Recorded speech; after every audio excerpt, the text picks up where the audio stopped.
Hello everyone! Now I know I don't normally film a little handheld video on a Sunday. It's normally like a sit down video or an outfit style video. Today's kind of outfit themed, or it is outfit themed, it's just wedding outfit themed.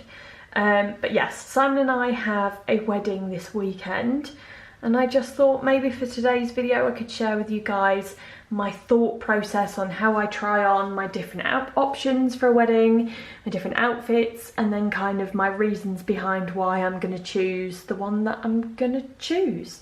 Now the wedding that we're going to is in the countryside, it's in a barn. Me and Simon have a slight advantage because we've been to a wedding before at the same venue, so we kind of know the layout, we know that there's a lot of grass, and that kind of definitely has a impact on what shoe choice you're going to have. So we kind of know the layout of this place, which really helps in terms of deciding on an outfit. For me anyway, Simon's just going to do the usual man outfit of like smart trousers and a shirt. It's worth me mentioning we are evening people, so we're not going to the ceremony. So I feel like, again, if you're an evening guest to a wedding, obviously it depends on the couple, but when you're an evening guest to a wedding, that's when everyone's shoes come off and the ties come off and all that kind of jazz. So I feel like you can kind of dress a little bit more appropriately for the time that you're at the wedding. So I've got my rail over there, and as you can see, I've got a few dress options. They are all dresses, just because that's what I've got in my wardrobe. I'm not going to wear things or an outfit, or not going to show you guys an outfit that I wouldn't wear. So yes, I'm going to get trying on these dresses, show you guys how I might accessorise them, and essentially just decide on what I'm actually going to wear this weekend. Right, dress number one, let's pan back and have a little look. Very prominent thigh split. So this one is from And Other Stories. It's like a black and white polka dot, I suppose, but it's kind of like a haphazard polka dot. But what I really like about this one is the neckline. It's got this beautiful square neckline and these sleeves, which I'm not a fan of the tops of my arms. The tops of my arms are not my favourite part of my body, so I like to have them relatively covered, and these are kind of like a nice cute little sleeve, and they've got this sort of puff detail on the shoulders as well, which I think is very sweet. It's very reminiscent of kind of what French sort of country weddings. It's very suitable for a French country wedding, I feel. It's kind of like the whole espadrilles and the little basket bag kind of vibe, which is very much my thing. So I am enjoying this dress very much. It's nice and lightweight. It's floaty, which is excellent because it is quite hot at the moment. And I just feel like it's perfect for an evening kind of countryside wedding. Now, in terms of accessories, I'm going to add on a little vintage necklace in a moment, and then I'm just going to have a toy around with footwear. Right, I've just popped my little necklace on.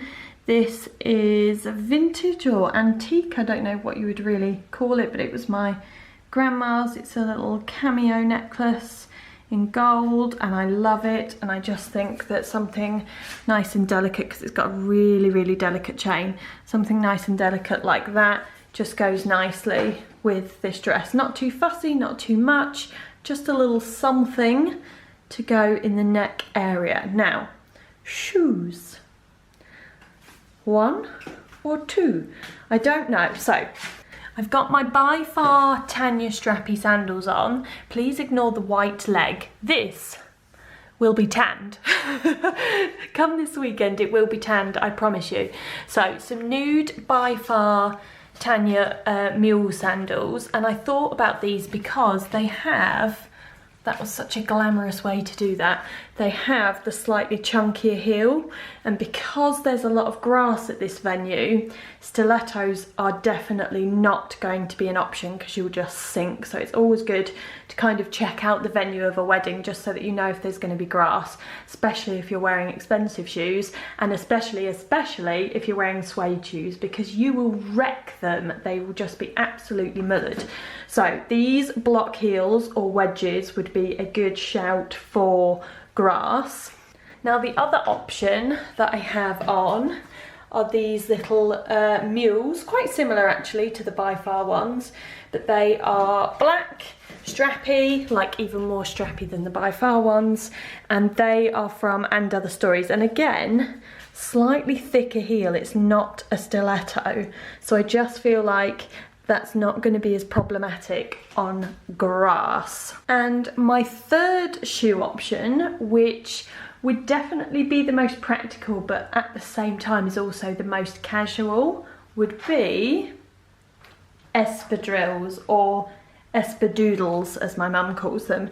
Now, wedges are perfect for grass. I don't have any other wedges bar espadrilles, and I just do not need any more shoes, so there's no point in me buying new shoes just for one wedding. I'd rather reuse what I already have, and I have some nice shoes, so why not?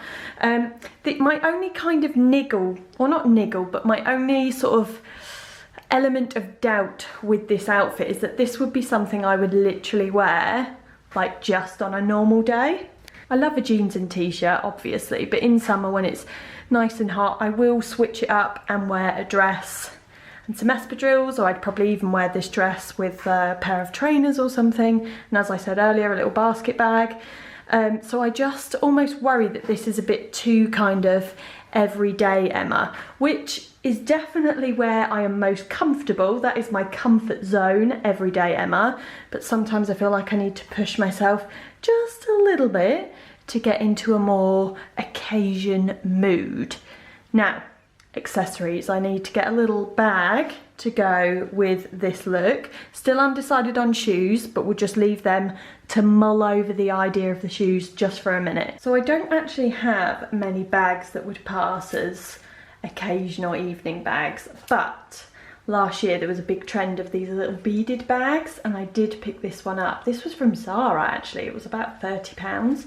And it's one of the very few high street bags which I've kept hold of, just because I feel like it's a good little bag to have, especially with an outfit like this. I just feel like that goes really well. It's cute, it's just plastic beads basically, which I know doesn't sound very glamorous, but it's a little bit vintage looking, a little bit sort of 20s. And yeah, I think that kind of goes really nicely. Even if I switched up the shoes and perhaps didn't do the espadrilles but did the black sandals or the By Far sandals, I still feel like this bag is a good little option to have with this look. And as we're only evening people, I'm not really going to need to take that much, just my phone and car keys, so that is perfect. I'm not going to have to go sticking loads of sachets of confetti in there, so I think this one would be the winner. Right, dress number 2, which admittedly I already know is a no, just because I feel like it's too fancy. It's a beautiful dress and I love this colour. It's like a forest green, and again, ooh, a little thigh split. I'm not going to reveal that too much because I've actually just taken my knickers off, because as you can see, this dress is cut on the bias. I've also just eaten my lunch, so look at that, we've got a little food baby growing in there. And yeah, I feel like there's going to be an evening buffet at this wedding, so this region is exactly why I'm not going to wear this dress, because why would I ever want to wear a dress that prevents me from taking full advantage of a buffet? Because we all know if I had an Olympic sport, it would be the 100-meter buffet. And yeah, this is just very unforgiving. This is definitely a Spanx dress. I feel like you would need 5 pairs of Spanx to wear this dress, unless you've got rock hard abs, which I do not. But yeah, as you can see, it's quite revealing, and also knickers. You would have to be very careful with your underwear. It'd have to be a thong situation. Ugh, and I hate thongs with a passion. But it's a beautiful, I feel like that's a lot of negativity. It is a really beautiful dress. Like, I'm going to show you guys the back. It's like a little bit of a cape. It's a bit difficult for you to see, but you'll see on the other camera. And it's this nice length. I mean, on me, I'm quite tall, so it kind of comes sort of lower half of shin, I'm gonna say, and it's got a nice cowl neck detail. I do believe this also comes in another colour, I just can't remember what it was. I think it might have been like a brown, and it has this kind of panel detail.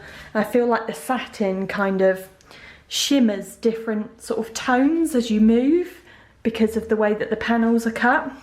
It has essentially like a little fishtail section at the bottom, so I feel like on a curvy girl this could really work.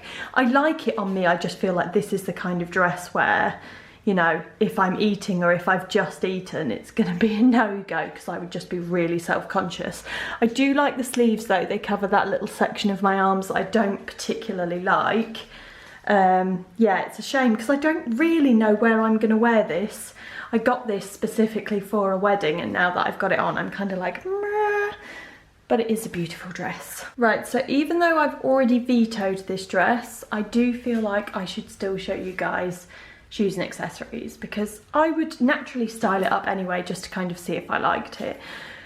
So because of the colour, it's this beautiful kind of forest green, I just feel like we can be a little bit more brown. Let's inject some brown, there's a phrase you never thought you'd hear, to the look, just because I feel like it's kind of earthy tones, you know. So I've got my little By Far mini bag, and this is like a dark brown croc, and then shoes are my Dear Francis Reed Mules, which we've discussed the whole stiletto situation, so obviously they would not be the best idea for grass and I would not want to ruin these, but they have got a very, very beautiful tortoiseshell effect strappy situation on the front there, so I just feel like they would be quite a nice little addition with the little bag, little mini bag for the look. But yeah, unfortunately this one's going to be a no. And on to third and final dress, which is another black and white polka dotty number. Let's go all the way back, Emma, so we can see this. This is a definite buffet dress. Look how much buffet I can fit in there. Ample amounts. I mean, I think this is a clear winner. Not that I'm deciding what I should wear to a wedding based on the food. I have one reservation about this dress. This might be a little bit controversial, but I feel like a dress like this with no definitive waistline is often the choice of someone that's trying to conceal something. Not me, by the way. I feel like this is the kind of dress that sparks those "are you preggers" questions or rumours or whatever, and that bothers me a little bit because no, I'm not pregnant. I mean, all I'm going to be expecting is a Big Mac and fries. So yes, I don't know whether this kind of waistline, you know, might kind of spark questions to be asked. I don't know, but I think the dress is really cute. It's a bit playful, it's whimsical. Is it whimsical? I don't know. I just feel like things that are floaty are whimsical. I feel like it's almost a little bit childlike, you know, like something you'd wear when you were 7 and you're just knocking about in the park. But I feel like it is quite country wedding appropriate. It's a nice lightweight fabric. It is sleeveless, which I know I don't like the tops of my arms, but I really like the dress. So I will kind of let that slide a little bit because I am very, very fond of the dress. Now, as you can see, if I come a little bit closer, it's got like a tiered design to it. So we've got the first section here with a bit of an slightly lower empire waist, which comes up to here, and then the second tier, which goes to here, and then one last one which kind of flutes out. And on me, I'm 5'9". This comes sort of low shin, just above the ankle kind of area. I love it. I think it's cute, it's comfortable. Now I'm just toying around with the idea of potentially putting a belt with it because that would actually give a bit of waist. So I have come down to the studio without any belts, so you're gonna have to bear with me while I run back in the house and grab a belt. Right, I'm back with the belt, and I also had to make a very, very brief pit stop to the bathroom to shave under my arms because I realised that this dress is sleeveless and therefore you guys would have been getting a nice little view of an entire civilization that had set up camp in the overgrowth under there. So that needed to be swiftly eradicated. Now we're all sorted. I'm going to try this on and show you guys how we could potentially change it up a bit and cinch in the waist. And there we go. I have cinched in the waist. Now the problem that I had is that my belt collection is not particularly extensive. So I feel like this isn't really an occasion-esque belt. It's a very casual belt. It's a little bit sort of weathered and vintagey looking leather. So it doesn't particularly scream wedding, but I'm having to just work with what I've got. I think maybe if it were more of like a patent belt, that would be a little bit more sort of evening / occasion-esque. But yeah, at least you guys can kind of see how just cinching in the waist of this dress or a dress like this changes the silhouette of it and makes it a little bit more streamlined down the front, so there's less of those is she not questions. So I'm not sure if this will be the dress. I think if I wore it with the belt, at least I have the option of, you know, when I come to eat and when I come to hit that buffet hard, I can whip off the belt and I can be like, yeah, let it all hang out, and it's all good times. Now, footwear. I have gone for the Tanya by Far Mules just because I feel like they go nicely with this dress, even if I don't have the belt on. Let's whip it off quickly. There we go, stick that down there. Even without the belt on, I feel like these shoes work quite nicely with this dress. I feel like they're a nice little sort of decent size heel, and because this is so much black, I kind of wanted to give my feet something a little bit lighter. Now with bags, I feel like this, my little Chanel Jacqueline, could be a nice little option. I know there's a lot of people that say, oh, you shouldn't wear black to a wedding. I personally don't feel like weddings are what they used to be, and I don't feel like there's as many rules, or at least not for my generation anyway. All the weddings that we tend to go to, all people want is for you to be comfortable in what you're wearing, and it's just about everyone being together and less about the outfits. So I feel like there's less of the sort of wedding wear traditions, but I feel like this bag could be quite cute with the polka dots. I feel like it's also a little bit French. I know polka dots are a bit of a Spanish thing, but the French also love a polka dot. And of course, Chanel is French, so I feel like that ties in nicely. This is comfortable, you know, I would feel comfortable in this. I would feel chic in this. So this is also a winner. So I'm kind of torn between this one and the first black and white polka dot. It's all about the black and white polka dots. Right guys, that's it for today's video. If you want to see what I end up actually wearing, I'm gonna feature that in next week's weekly vlog. I'm gonna do like a mini get ready with me, so there'll be a bit of hair, bit of makeup, and the final outfit as well. So that's going to be in the vlog on Tuesday. So that is when I'm going to next see you guys. Hope you all have a lovely weekend, even though it's Sunday. So enjoy the rest of your Sunday. Love Island tonight, remember that. And yeah, I'll see you next week. Bye.